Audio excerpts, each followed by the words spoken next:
আল্লাহ তাআলার নবী মসজিদে নববীতে নামাজের জন্য এসেছে, জিবরাইল আমিন হাজির হয়েছে। আল্লাহ তাআলা রাসূলকে ডাক দিয়ে বলে, রাসূল, হযরত ফাতেমা এবং আলীর মধ্যে রাতের বেলায় এই ঘটনা হয়ে গেছে।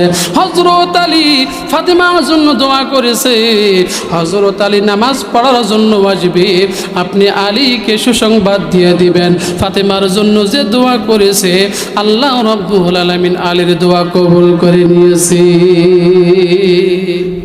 কোনো স্ত্রী যদি স্বামীকে খুশি করতে পারে, আল্লাহ তাআলা রাসূল বলেছেন, স্ত্রী যদি মারা যায় আর স্বামী যদি বলে আমার স্ত্রী আমার কাছে ভালো ছিল, আল্লাহ রাসূল বলেছেন ওই নারী আল্লাহর জান্নাতি। আল্লাহ তাআলা রাসূল বলেছেন, আল্লাহ রাব্বুল আলামিন যদি জমিনের মধ্যে আল্লাহর পরে কাউকে সিজদা দিতে বলতেন, আল্লাহ তাআলা আদেশ করে দিতেন নারীদেরকে তাদের স্বামীর পায়ে সিজদা দিতে।